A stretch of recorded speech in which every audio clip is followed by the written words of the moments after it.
नहीं, इसमें चलेगा।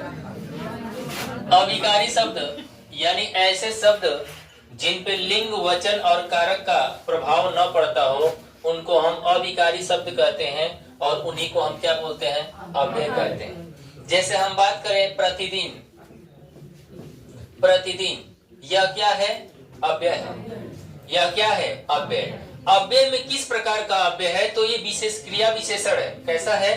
क्रिया विशेषण। और क्रिया विशेषण में कौन सा है? तो कालवाचक क्रिया विशेषण है। कौन सा है? कालवाचक, यानी समय की बात कर रहा है। किसकी बात कर रहा है? समय की। तो क्रिया विशेषण एक प्रकार का क्या हो गया? अव्यय हो गया। अब देखिए, लिंग, वचन और कारक, इन पर लिंग, वचन और कारक अगर इन पर प्रभाव पड़ेगा, यानी लिंग परिवर्तित होगा, वचन परिवर्तित होगा, कारक बदल जाएगा, तो उन शब्दों को जिनके कारण ये बदलता है, उन शब्दों को हम क्या कहते हैं? विकारी शब्द कहते हैं। विकारी शब्दों की संख्या कितनी होती है? 4 होती है। अविकारी शब्दों की संख्या कितनी होती है? 4। जितने विकारी शब्द होते हैं उतने ही अविकारी शब्द होते हैं। विकारी शब्दों की बात करें, 4 प्रकार के होते हैं: संज्ञा, सर्वनाम, विशेषण, क्रिया विशेषण और क्रिया। क्रिया विशेषण अविकारी शब्द में चला जाएगा, है ना? सही है ना? संज्ञा, सर्वनाम, क्रिया और क्या? विशेषण। क्रिया और विशेषण। क्रिया की बात करें तो जैसे अगर हम बोल दे कि वह, जैसे सीता, अब यहाँ पे देखिएगा दोनों, और यहाँ पे लिख देगा राम। अब यहाँ पे लिख लें खाता है, खाती है। अब देखिए, लिंग के अनुसार यह क्रिया बदल गई। लिंग अगर पुल्लिंग होगा तो क्रिया बदल जाएगी, यानी लिंग का प्रभाव पड़ रहा है क्रिया के ऊपर कि नहीं पड़ रहा है? परिवर्तन हो रहा है। तो इन शब्दों को हम विकारी शब्द बोलेंगे, यानी जिन पर संज्ञा, सर्वनाम, विशेषण या क्रिया का प्रभाव पड़े, उन शब्दों को हम क्या नाम देते हैं? विकारी शब्द कहते हैं, है ना? और विकारी शब्दों की संख्या कितनी होती है? 4। इसकी बात करते हैं, लिंग, वचन और कारक पर जिन पर प्रभाव नहीं पड़ता है, उनको हम कहते हैं अविकारी शब्द। जैसे प्रतिदिन हो गया, वह प्रतिदिन टहलता है। इस प्रतिदिन के आने से उस पर कोई प्रभाव नहीं पड़ेगा। लिंग पे, वचन पे, कारक पे कोई प्रभाव नहीं पड़ेगा। समझ में आया? तो अविकारी शब्दों की संख्या कितनी होती है? 4 होती है, जिनको हमें पढ़ना है। पुलिस में तो सिर्फ नॉर्मल डाटा ही पूछा है। अविकारी शब्दों की संख्या होती है 4। निम्न में से अविकारी शब्द है, निम्न में से विकारी शब्द है, निम्न में से अव्यय है। निपात भी एक प्रकार का अव्यय है ना? जो ये 4 प्रकार के हम अविकारी शब्द पढ़ेंगे, उसके बाद ही निपात पढ़ेंगे, वो भी अव्यय होता है।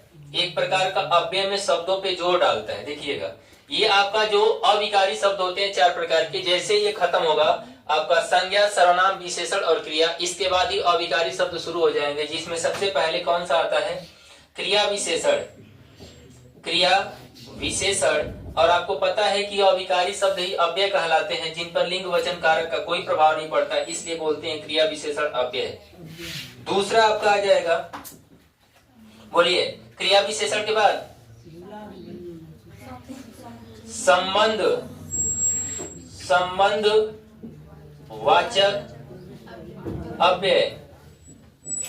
तीसरा आपका आ जाएगा समुच्चय बोधक अव्यय।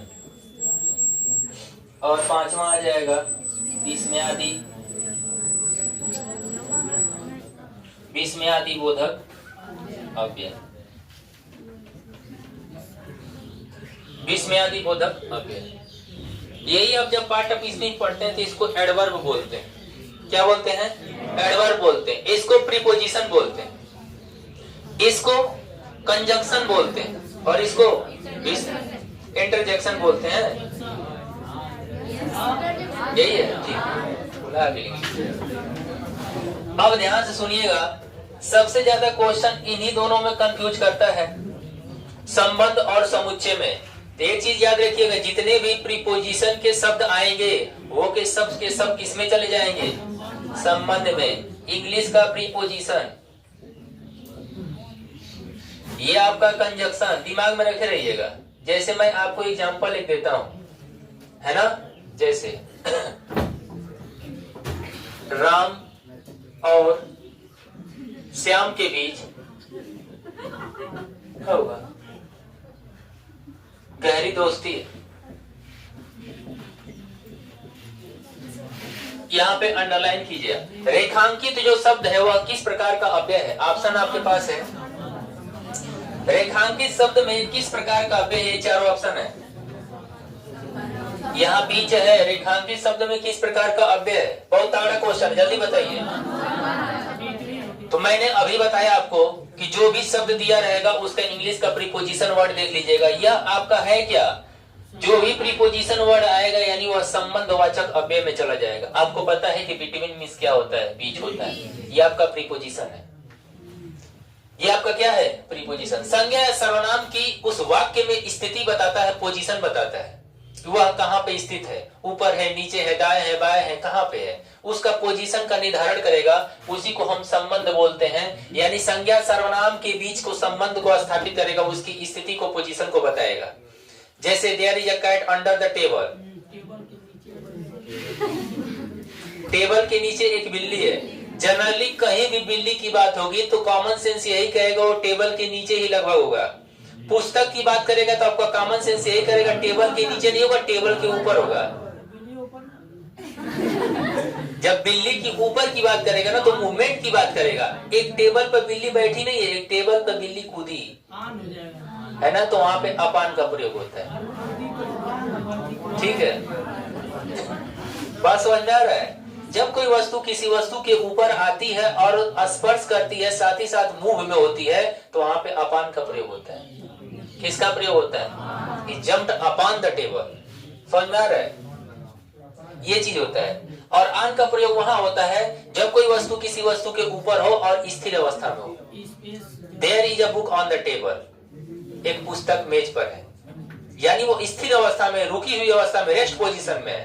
बात समझ? ये प्रीपोजिशन का लोकेशन बताता है कि उस नाउन या उस सर्वनाम और संज्ञा कहां पे उसका पोजीशन है, स्थिति है, ऊपर है, नीचे कहां पे है। जैसे कॉमन सेंस वाला ग्रामर भी पूछता है कि एक बंदर पेड़ पर बैठा है। एक बंदर पेड़ पर बैठा है तो जनरली बंदर की जो कॉमन सेंस होता है अपना लगाएंगे तो पेड़ पर बैठने का पोजीशन नीचे नहीं होता, ऊपर होता है, टॉप पे होता है ना। तो अब आन होगा, अपान होगा, एट होगा, वो आपका कॉमन सेंस बताएगा।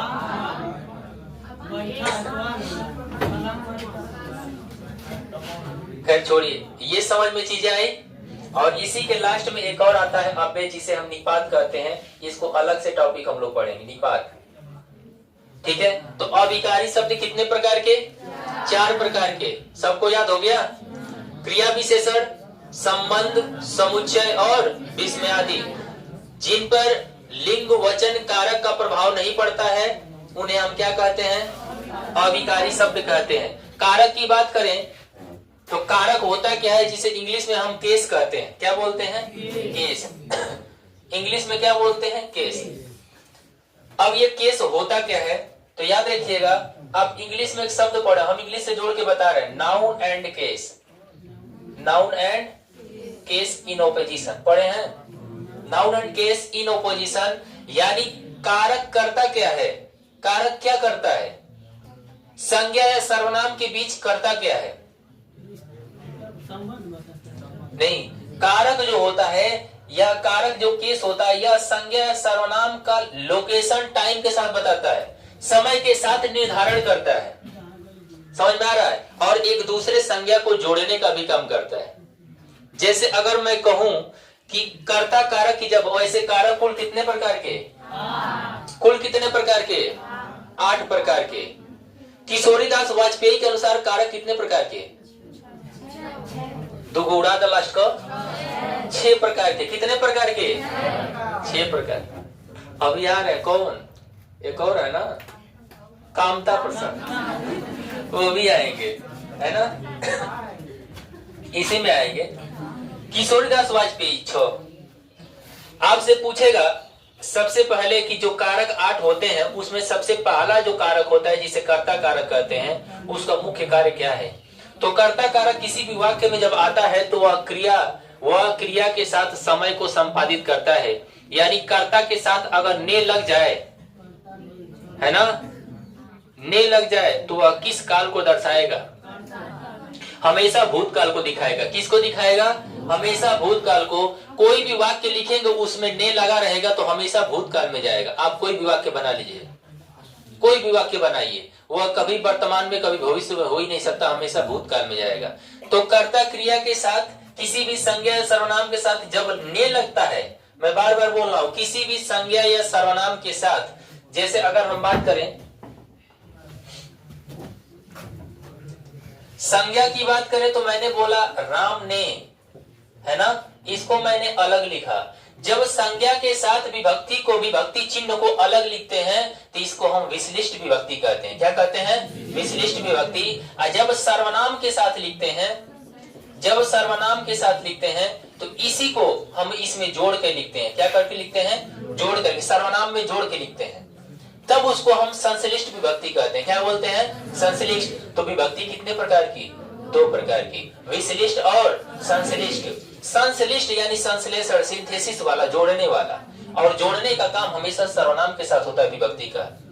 और विभक्तियां अलग किसके साथ होती हैं? तो संज्ञा के साथ होती हैं। जैसे राम ने, कभी इसके साथ एक साथ नहीं लिखेंगे, जब भी लिखेंगे तो इसको अलग करके लिखेंगे क्योंकि राम संज्ञा है। लेकिन लिख दिया उसने, हमने इसको अलग कभी नहीं लिख सकते क्योंकि उस क्या है? सर्वनाम है। जब भी लिखेंगे इसको जोड़ के लिखेंगे। तो याद रखिएगा, जब सर्वनाम में विभक्ति को जोड़ के लिखा है तो विभक्ति चिन्ह को जोड़ के लिखा जाता है तो उस विभक्ति को हम संश्लिष्ट विभक्ति कहते हैं। और जब संज्ञा में विभक्ति को अलग करके, संज्ञा के साथ विभक्ति को अलग करके लिखा जाता है उसको हम विश्लिष्ट विभक्ति कहते हैं। क्या बोलते हैं? विश्लिष्ट विभक्ति कहते हैं। तो हम बात करेंगे कारक कितने प्रकार के? 8 प्रकार के। कर्ता, कर्म, करण, संप्रदान, आपादान, संबंध और अधिकरण। कुल कितने प्रकार के? 7। कुल मुख्य रूप से कितने? 6। कुल कितने प्रकार के? 8 प्रकार के। सबकी विभक्ति चिन्ह सबको पता है। ठीक, चलिए अब हम वचन की बात करें तो हिंदी में वचन कितने प्रकार के? 2 प्रकार के। हे प्रभु, हे हरे राम, कहाँ हो जा। हिंदी में वचन कितने प्रकार के? 2, एक वचन और संस्कृत में वचन कितने प्रकार के? एक वचन, द्विवचन और बहुवचन, है ना। संस्कृत में जो काल के आधार पर रूपों का वर्गीकरण किया गया वो 5 प्रकार से किया गया। कितने प्रकार से? 5 प्रकार से। पहला होता है लट लकार, जिसे हम वर्तमान काल कहते हैं। क्या कहते हैं? पढ़ती, पढ़ता, पठंती का रूप चलता है लट लकार, यह वर्तमान काल में होता है। दूसरा होता है लोट लकार, जिसे हम क्या कहते हैं? लोट लकार। बताइए, कोई नहीं? लोट या लट, लोट, लंग, विधिलिंग, लिट। देखिए, लिट लकार तो भविष्य काल होता है, विधिलिंग लकार चाहिए के अर्थ में प्रयोग होता है। अब बचा लोट और लंग। बताइए, एक है आज्ञा काल, एक है सूच और एक है भूतकाल है। तो लोट लकार मतलब भूतकाल और लंग लकार का मतलब आज्ञा सूचक वाला। ये 5 प्रकार के होते हैं और इसका रूप चलता है। बात समझ में आ रहा है? क्या बताएं?